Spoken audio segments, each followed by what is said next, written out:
Environmental education में आज के इस वीडियो में हम जिस टॉपिक के बारे में बात करने वाले हैं, जानने वाले हैं, समझने वाले हैं। टॉपिक क्या है? Present status of environmental education at various level, की विभिन्न स्तरों पर पर्यावरण शिक्षा की वर्तमान स्थिति। तो क्वेश्चन आता है, जब हम वेरियस लेवल्स की बात करें तो किस लेवल की बात करें? ठीक है।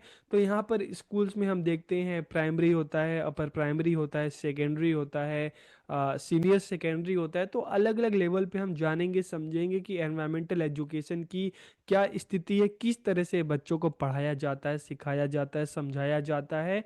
तो वीडियो को पूरा देखिए, आखिरी तक देखिए, ताकि आपको इस टॉपिक के बारे में अच्छे से पता चल सके। तो वीडियो को हम शुरू करते हैं। आज का हमारा टॉपिक है present status of environmental education at various level, की विभिन्न स्तरों पर पर्यावरण शिक्षा की वर्तमान स्थिति।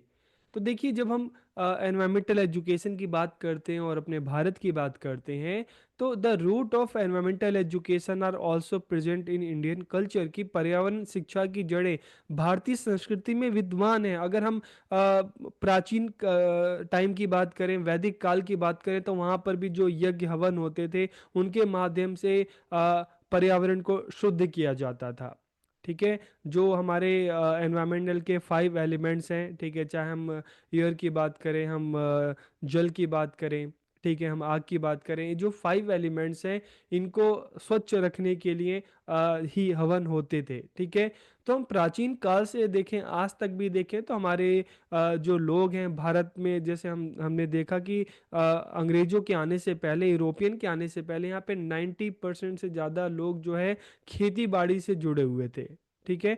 और हमारे कल्चर में भी, हमारे पूर्वजों के द्वारा भी हमें यही सिखाया जाता था कि पर्यावरण के साथ चलना है। तो the root of environmental education are also present in Indian culture, की पर्यावरण की शिक्षा की जड़ें भारतीय संस्कृति में विद्वान है। हमारे यहाँ पर पर्यावरण की, वृक्षों की, सबकी पूजा की जाती है, तो इनको देवतुल्य माना जाता है। जो एनवायरमेंटल के जो 5 एलिमेंट्स हैं, इनकी भी पूजा की जाती है। ठीक है।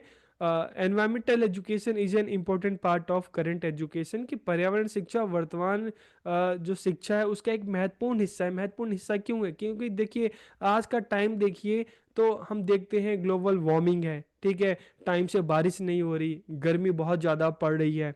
ठीक है। सूखा, बाढ़ बहुत ज़्यादा आ रही है। ठीक है। लोगों को पीने का साफ पानी नहीं मिल रहा। तो इस तरह की बहुत सारी दिक्कतों का सामना हमें करना पड़ रहा है, क्योंकि हम एनवायरनमेंट के साथ, पर्यावरण के साथ तालमेल करके ना चलने की वजह, हम अपने पर्यावरण को नुकसान पहुंचा रहे हैं अपनी जरूरतों के कारण। ठीक है। तो environmental education is important part of current education, इसलिए पर्यावरण शिक्षा वर्तमान शिक्षा का एक महत्वपूर्ण हिस्सा है। It provides an understanding of contemporary environmental problems, की यह समकालीन पर्यावरणीय समस्याओं की समझ प्रदान करती है, ताकि बच्चे अपने एनवायरनमेंट के बारे में जानें, हमारे लाइफ में हमारे एनवायरनमेंट का क्या महत्व है, उसके बारे में उनको पता चले। और कौन कौन सी ऐसी चीज़ें हैं जो हमारे एनवायरनमेंट को नुकसान पहुंचा रही हैं, और उसका हमारे ऊपर क्या एक नेगेटिव असर पड़ रहा है। तो इन सारी चीज़ों के बारे में अगर हमें बच्चों को बताना है, अवेयर करना है, तो उनको एनवायरमेंटल एजुकेशन उनको देनी पड़ेगी, उनको देनी चाहिए। ठीक है। तो यह समकालीन पर्यावरण समस्याओं की समझ प्रदान करता है। It encourages awareness of the natural world, की है प्राकृतिक दुनिया, प्रकृति के बारे में, जीव जंतुओं के बारे में, ठीक है, इन सब के बारे में जो जागरूकता है उसको बढ़ाता है। इन द ईयर 2005, एक बहुत बड़ा, अगर हम बात करें 2005 में, ठीक है, the Supreme Court of India directed all educational agencies in the country to make environmental education a compulsory part of primary and secondary education, की 2005 में सुप्रीम कोर्ट का क्या आदेश आया, सर्वोच्च न्यायालय ने क्या आदेश दिया कि देश की जो सभी शैक्षणिक एजेंसियां हैं, सबको निर्देश दिया कि पर्यावरण शिक्षा, क्योंकि पर्यावरण के महत्व को सबको बताना चाहिए। आज के टाइम की जो सबसे बड़ी दिक्कत जो है, एनवायरनमेंट से रिलेटेड है। ठीक है। तो इसलिए अगर हम अपने एनवायरनमेंट को सुरक्षित नहीं रखेंगे, ठीक है, तो आगे आने वाले समय में, हमारी आगे आने वाली पीढ़ियों को इसका जो नुकसान है बहुत ज़्यादा हो सकता है। तो पर्यावरण शिक्षा के महत्व को ध्यान में रखते हुए ही 2005 में सुप्रीम कोर्ट ने जितने भी एजुकेशनल एजेंसियां हैं, सबको निर्देश दिया कि जो एनवायरमेंटल एजुकेशन है प्राइमरी और सेकेंडरी लेवल स्कूल में, उसका एक अनिवार्य हिस्सा बनाया जाए, ये सभी बच्चों को पढ़ाया जाए। और इसी ईयर हम बात करते हैं नेशनल करिकुलम फ्रेमवर्क 2005 भी आया। ठीक है, तो इस दिशा में ये भी एक माइलस्टोन, मील का पत्थर साबित हुई। और इन दोनों के चाहे हम सुप्रीम कोर्ट के ऑर्डर की बात करें और 2005 में जो एनसीएफ आया उसकी बात करें, तो फिर क्या हुआ? Based on these directives, NCERT has developed a graded curriculum for environmental education for class 1 to 12 की। इन निर्देशों के आधार पर एनसीईआरटी ने जो करिकुलम है उसमें एनवायरमेंटल एजुकेशन को शामिल किया क्लास 1 से लेकर क्लास 12 तक। तो देखिए, जब हम क्लास प्राइमरी अगर लेवल की बात करते हैं, तो प्राइमरी लेवल पे हम देखते हैं क्लास 1 और 2 में, ठीक है, जो एनवायरमेंटल एजुकेशन है बच्चों को एक्टिविटी के थ्रू सिखाई जाती है। उनको जो ट्रीज हैं, फ्लावर्स हैं, क्लाउड्स हैं, उनके बारे में बच्चे पोएम्स में पढ़ते हैं। उनके बच्चों को एक्टिविटीज़ कराई जाती है। बच्चों से अलग अलग जैसे सीड्स हैं, लीव्स हैं, इस तरह से बच्चों को छोटे छोटे असाइनमेंट दिए जाते हैं कि आपको कलेक्ट करना है। ठीक है, और जब थर्ड क्लास में आते हैं, तो थर्ड से लेकर फिफ्थ क्लास तक बच्चों को एनवायरमेंटल स्टडीज, ईवीएस जिसको हम कहते हैं, हिंदी में इसको हम कहेंगे आसपास। तो एक अलग सब्जेक्ट के रूप में एनवायरमेंटल स्टडी जो है बच्चों को पढ़ाई जाती है, ताकि बच्चे अपने सराउंडिंग से, अपने एनवायरमेंट से जो है अवेयर हो सके, उनके बारे में बच्चों को अच्छे से पता चल सके। उसके बाद जब हम देखते हैं क्लास 6 से लेकर 10th क्लास तक की बात करते हैं, तो यहाँ पर फिर अलग से कोई सब्जेक्ट नहीं होता है एनवायरमेंटल स्टडी, बल्कि सोशल साइंस।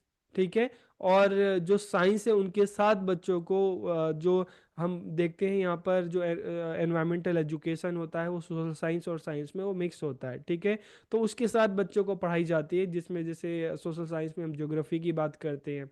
ठीक है, बाकी साइंस में तो इन दोनों सब्जेक्ट में जो एनवायरमेंटल एजुकेशन एक तरह से आप कह सकते हो कि बिल्कुल मिला होता है, मिक्स होता है। तो इन दोनों सब्जेक्ट के द्वारा बच्चों को एनवायरमेंटल एजुकेशन के बारे में बताया जाता है। और जब हम 11th 12th क्लास की बात करते हैं, तो यहाँ पर जो एनवायरमेंटल एजुकेशन है उसकी कोई अलग से बुक नहीं है, बल्कि वो बायोलॉजी, फिजिक्स, केमिस्ट्री, ज्योग्राफी, इन चीज़ों के साथ बच्चों को पढ़ाया जाता है। ठीक है,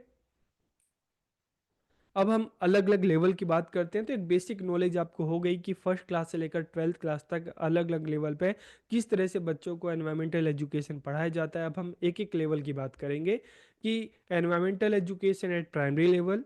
ठीक है, फिर अपर प्राइमरी मतलब क्लास 6 से लेकर 8, जिसको एनईपी 2020 में क्या कहा गया, मिडिल स्टेज। फिर हम बात करेंगे सेकेंडरी लेवल, जिसमें 9th 10th क्लास की बात करेंगे, और फिर हायर सेकेंडरी जिसमें 11th 12th क्लास की बात करेंगे। अब जो एन ई पी 2020 आया है उसमें सेकेंडरी और हायर सेकेंडरी दोनों को मिलाकर एक सेकेंडरी स्टेज कर दिया गया, 9 to 12। तो अलग अलग लेवल की हम बात करते हैं। ठीक है, सबसे पहले हम प्राइमरी लेवल की बात करते हैं, प्राथमिक स्तर की बात करते हैं। The syllabus of EVS is prescribe by the state and CBSE की।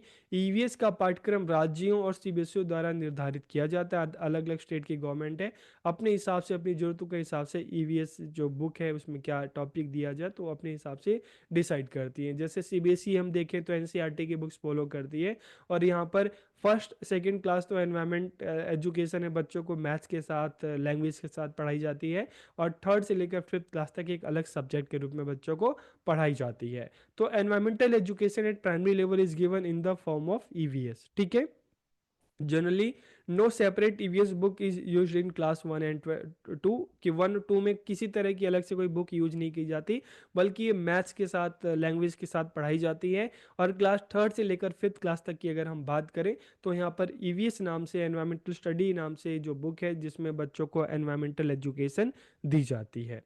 तो अब हम बात करते हैं कि जब प्राइमरी स्टेज पर बच्चों को एनवायरमेंटल एजुकेशन में कौन कौन से टॉपिक पढ़ाए जाते हैं।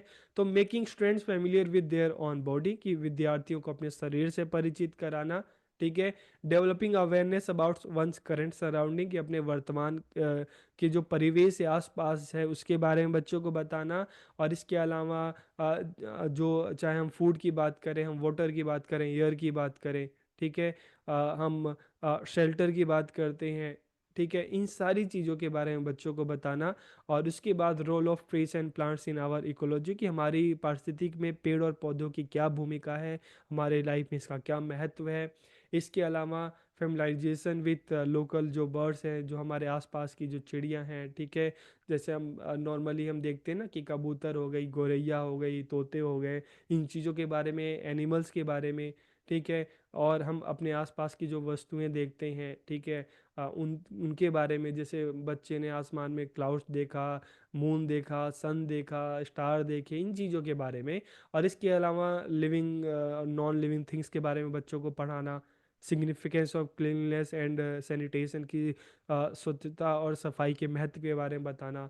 जो festivals and national day celebration है, जैसे एक सिंपल सा हम देखें ना कि लोहड़ी मनाई जाती है, ठीक है, तो इस तरह के जो त्यौहार हैं उनको साथ मिलकर मनाना, ये एनवायरमेंटल एजुकेशन में प्राइमरी लेवल में होता है। इसके अलावा अगर हम देखें तो बच्चों को, चाहे हम बात करें सूर्य के प्रकाश के बारे में, रेन के बारे में, एयर के बारे में, इन चीज़ों के बारे में बच्चों को बताना। Alignment about air, water, soil and noise pollution, importance of environmental protection, कि पर्यावरण संरक्षण का महत्व क्या है, ठीक है, पर्यावरण संरक्षण, एनवायरमेंटल प्रोटेक्शन क्यों ज़रूरी है, इससे हमें क्या बेनिफिट होगा, अगर हमने इसको प्रोटेक्ट नहीं किया तो क्या नुकसान हो सकते हैं। Need for conservation of water resources and forest, की जल संसाधनों और वनों के संरक्षण की क्यों आवश्यकता है, अगर इनका संरक्षण नहीं होगा तो इससे हमें क्या नुकसान हो सकते हैं, आगे क्या नुकसान हो सकते हैं, तो इसके बारे में, ठीक है, तो प्राइमरी स्टेज में पढ़ाया जाता है। अब हम अपर प्राइमरी की बात करें, मतलब क्लास 6 से लेकर 8 क्लास तक, तो इस स्तर पर अगर हम देखें अपर प्राइमरी में, तो यहाँ पर बच्चों को जो एनवायरमेंटल एजुकेशन दी जाती है, तो जो सोशल साइंस और साइंस की जो टेक्स्ट बुक है उसके साथ बच्चों को एनवायरमेंटल एजुकेशन दी जाती है, ठीक है। तो there is a fusion of environmental concept along with the concept from different disciplines like science, social science, language. इन सब के साथ लैंग्वेज में भी देखें तो बच्चों को अलग अलग स्टोरीज के माध्यम से भी इन चीज़ों के बारे में बताया जाता है, ठीक है। तो अपर प्राइमरी स्टेज में देखें तो साइंस, सोशल साइंस, लैंग्वेज, इनके माध्यम से बच्चों को अपने पर्यावरण का ज्ञान दिया जाता है। और अगर हम लैंग्वेज की बात करें तो यहाँ पर अक्सर आप देखेंगे ना कि इस पर बच्चों से कहा जाता है कि अच्छा चलो इस पे ऐसे लिखो, निबंध लिखो, ठीक है। तो in language, science, social science के माध्यम से बच्चों को इस स्तर पर जो एनवायरमेंटल एजुकेशन दी जाती है। तो कौन कौन से टॉपिक जो बच्चों को पढ़ाए जाते हैं, साइंस, सोशल साइंस की हम बात करते हैं, तो नेचुरल रिसोर्सेज हो गया, वाटर साइकिल हो गया, फूड चैन हो गया, इसके अलावा पर्यावरण संतुलन और मृदा संरक्षण, सॉइल कंजर्वेशन, और various animal species and there characteristics, की विभिन्न पशु प्रजातियां और उनकी विशेषताएं। इसके अलावा जो हमारे एनवायरमेंटल पॉल्यूशन है, ठीक है, इनके बारे में बच्चों को पढ़ाया जाता है, अवेयर किया जाता है, ग्रीन हाउस इफेक्ट्स हैं, ठीक है, और बाकी ओजोन लेयर है धीरे धीरे जो ख़त्म हो रही है, क्या नुकसान है, इन चीज़ों के बारे में बच्चों को पढ़ाया जाता है। और माइक्रो ऑर्गेनिज्म, ठीक है, role of micro organism in the environment, की पर्यावरण में सूक्ष्म जीवों की क्या भूमिका है। इसके अलावा समुदाय और पर्यावरण के बीच अन्योन्याश्रयता, ठीक है, कि समुदाय और पर्यावरण के बीच में क्या आपसी संपर्क है, किस तरह से जो पर्यावरण है हमारे समाज के लिए आवश्यक है। जैसे एक सिंपल सा एग्जांपल आप देख सकते हो कि हमें जो फसलें मिलती हैं, ठीक है, वनों से हमें जो फल मिलते हैं, जड़ी बूटियां मिलती हैं, ये सारी चीज़ें तो हमें कहाँ से मिलती है, अपने पर्यावरण से मिलती है। तो एक तरह से पर्यावरण हमारा आश्रयदाता है, हमारा अन्नदाता है। इसके अलावा वन्य जीव संरक्षण, वाइल्ड लाइफ प्रोटेक्शन, की जो हमारे वाइल्ड लाइफ हैं, जो जानवर हैं, ठीक है, जैसे हम बात करते हैं ना, शाकाहारी मांसाहारी दोनों जानवर क्यों होने चाहिए, एक बैलेंस होना क्यों जरूरी है। अगर जो मांसाहारी जानवर हैं अगर वो ख़त्म हो गए तो फिर उससे क्या नुकसान होगा, उसका क्या जो एक नेगेटिव असर है हमारे एनवायरनमेंट पे पड़ेगा। तो इन चीज़ों के बारे में बच्चों को अवेयर किया जाता है। इसके अलावा पॉपुलेशन बच्चों को पढ़ाई जाती है, जनसंख्या क्या प्रभाव क्या पड़ सकता है, और जो डिफोरेस्टेशन है, वनों की कटाई है, उसका हमारे पर्यावरण पे क्या प्रतिकूल प्रभाव पड़ता है। इंडस्ट्रियलाइजेशन का क्या हमारे पर्यावरण पर नेगेटिव असर पड़ता है। जैसे आजकल हम देखते हैं इंडस्ट्रियलाइजेशन की वजह से एयर पॉल्यूशन हो रहा है, वाटर पॉल्यूशन हो रहा है, सॉइल पॉल्यूशन हो रहा है, ठीक है। तो ये सारी चीज़ें बच्चों को बताना। और इसके अलावा पर्यावरण की सुरक्षा में जो हमारी नागरिकों की, ठीक है, हमारे सोसाइटी की क्या रोल है, क्या भूमिका है, इनके बारे में बताना। फिर हम सेकेंडरी लेवल की बात करें, मतलब क्लास और 9th और 10th की अगर हम बारे में हम बात करें, तो इस लेवल पे भी बच्चों को साइंस, सोशल साइंस और लैंग्वेज के माध्यम से दी जाती है। लेकिन यहाँ पर फिर क्या होता है, यहाँ पर फिर उतनी ज़्यादा बच्चों को, जैसे हम कहते हैं ना कि प्राइमरी और अपर प्राइमरी में तो बच्चों को डेमो दिखाना पड़ता है, वीडियोस दिखाने पड़ते हैं चीज़ें समझाने के लिए। लेकिन जब बच्चा 9th क्लास में आता है, 10th क्लास में आता है, तो बच्चा इतना होशियार हो जाता है कि वो उन चीज़ों के बारे में सोच सकता है, समझ सकता है, फिर हर चीज़ उसको दिखाने की जरूरत नहीं पड़ती। जैसे मान लो मैं आपसे कहूँगा कि अगर आप स्टार है तो स्टार को आप इमेजिन कर सकते हो, मैं कहूँगा स्मोक तो आप उसको इमेजिन कर सकते हो, लेकिन छोटे बच्चों को दिखाकर बताना पड़ता है। तो at this level abstract concept of environmental education are introduce, की स्तर पर पर्यावरण शिक्षा की अमूर्त अवधारणाएं पेश की जाती हैं। They are expected to analyze past and present environmental condition and forest forecast the future, कि उनसे अतीत कि पहले किस तरह का एनवायरनमेंट रहा होगा, चारों तरफ पेड़ हैं, नदियां साफ होती थी, लेकिन आज में देखते हैं तो पेड़ कट रहे हैं, नदियां गंदी हो गई। तो इन चीज़ों का बच्चों से अनुमान लगाने के लिए कहा जाता है। तो धीरे धीरे अब अब्स्ट्रैक्ट कंसेप्ट की तरफ बच्चे बढ़ते हैं। Environmental education textbook at this level include हम physics, biological science and geography. तो इस लेवल पे भी हम देखते हैं तो साइंस में हम देखें तो 9th 10th में तो फिजिक्स, बायोलॉजी यहाँ पर हमें देखने को मिलती है। सोशल साइंस में देखें तो जियोग्राफी के रूप में बच्चों को पढ़ाई जाती है। तो कौन कौन से सब्जेक्ट बच्चों को पढ़ाए जाते हैं एनवायरमेंटल एजुकेशन के बारे में यहाँ पर, तो pollution control measures, ecosystem, biosphere, green house effect हो गया, depletion of ozone layer, soil chemistry, management of non degradable substances, effect of fertilisers and pesticides on our ecosystem and soil, proper disposal of domestic and industrial waste, wildlife protection, bioenergy, nuclear energy, radiation hazard, environmental laws and acts, sewage disposal and cleaning of reverse. तो इन सारी चीज़ें कि नदियों को साफ करना, one संरक्षण, जैव ऊर्जा, परमाणु ऊर्जा, प्रदूषण नियंत्रण उपाय, ग्रीन हाउस प्रभाव, ओजोन परत का जो क्षरण हो रहा है, मृदा रसायन, इन सारी चीज़ों के बारे में बच्चों को 9th 10th क्लास में पढ़ाया जाता है, जिससे बच्चों को अपने एनवायरनमेंट के बारे में पता चलता है, एनवायरनमेंट की जो प्रॉब्लम्स हैं इन चीज़ों के बारे में पता चलता है। ठीक है, अवेयर बच्चे होते हैं। फिर हम हायर सेकेंडरी की तरफ बढ़ते हैं, 11th 12th क्लास की तरफ बढ़ते हैं। तो at this level the concept of environmental education are integrated from the text book of very subject like biology, chemistry, geography के साथ इंटीग्रेटेड होता है। लेकिन आमतौर पर हम देखते हैं कि जब बच्चा 10th के बाद 11th 12th क्लास में जाता है तो ये सब्जेक्ट भी बच्चों के लिए ऑप्शनल हो जाते हैं। जिन बच्चों को सीखना है, जानना है, वो बच्चे इन सब्जेक्ट को ऑप्ट कर सकते हैं। ठीक है, तो एक तरह से ये सब्जेक्ट जो होते हैं कि बच्चों को एनवायरमेंटल एजुकेशन जो है बायोलॉजी, केमिस्ट्री, ज्योग्राफी में बच्चों को पढ़ने के लिए मिलती है, लेकिन ये भी सब्जेक्ट जो होते हैं ऑप्शनल होते हैं। अब इनमें बच्चों को क्या क्या पढ़ाया जाता है, sustainable development, global warming, green house effect, international standard of drinking water, acid rain, ठीक है, depletion of ozone layer, importance of oxygen, ठीक है, biochemical oxygen demand, land pollution, ecology, pesticides and chemical oxygen demand. ये सारी चीज़ें जो है बच्चों को इस लेवल पर पढ़ाई जाती है, जिससे बच्चे अपने एनवायरनमेंट को, उसकी प्रॉब्लम्स को और अच्छे से जानते हैं, समझते हैं। ठीक है, अब हम कंक्लूजन की बात करें, हम प्रेजेंट स्टेटस की बात कर रहे थे ना, तो जब हम कंक्लूजन की बात करते हैं तो हम देखते हैं कि the current status of environmental education is better at primary level, की प्राइमरी लेवल पे ज़्यादा बेटर है, क्योंकि बच्चों को ज़्यादा अवेयर किया जाता है, एक अलग सब्जेक्ट के रूप में, ईवीएस के रूप में बच्चों को पढ़ाया जाता है, तो ज़्यादा बच्चे इसको ध्यान से समझ सकते हैं, पढ़ सकते हैं। लेकिन धीरे धीरे जैसे जैसे बच्चे बड़ी क्लास में जाते हैं ना, 5th के बाद 6th में जाते हैं, 7th पे जाते हैं, 8th क्लास में जाते हैं, तो इसको एक अलग सब्जेक्ट के रूप में पढ़ाया नहीं जाता, इसको सोशल साइंस साइंस के अंदर बच्चों को पढ़ाया जाता है। तो यहाँ पर इससे इसके जो इम्पोर्टेंस है ना थोड़ी सी कम हो जाती है, क्योंकि इसको अलग सब्जेक्ट के रूप में नहीं पढ़ाया जा रहा।